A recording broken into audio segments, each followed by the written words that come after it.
எனக்கு மிகவும் பசிக்கிறது. எனக்கும் தான் பசிக்கிறது. சாப்பிட ஏதும் இல்லையே. வா இந்த வீட்டுக்குள் சென்று பார்க்கலாம். அடடா, சுவையான ஆப்பம் ஒன்று உள்ளது. அதை எடுத்துக்கொள். இங்கிருந்து சென்று விடலாம். எனக்கு தான் பெரிய பகுதி. இல்ல, எனக்கு தான் அதிகம் வேண்டும். நான் தான் முதலில் பார்த்தேன். தம்பிகளா, ஏன் சண்டை போடுறீங்க? போதும், நிறுத்துங்கள். நான் உங்களுக்கு சமமா பிரித்து தரேன், சரியா?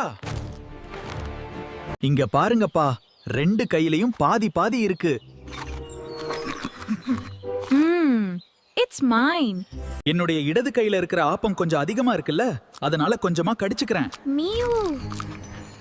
இப்ப 2ம் சமமா இருக்கு. அச்சச்சோ, இப்ப வலது கையில இருக்கிறதுல அதிகமா இருக்கு, அதனால அதையும் கொஞ்சம் கடிச்சு திங்கறேன். மியாவு. மியா. அதை எனக்கும் கொஞ்சம் கொடு. எனக்கு இல்லையா? அச்சச்சோ, ஆப்பம் தீந்து விட்டது. ஆமாம், நான் எல்லாத்தையும் சாப்பிட்டு விட்டேன். நான் வரேன். நண்பா, நம்மை அந்த நரி ஏமாற்றி விட்டது. நாம் தேவையில்லாமல் சண்டை போட்டு விட்டோம். நான் புரிந்து கொள்கிறேன்.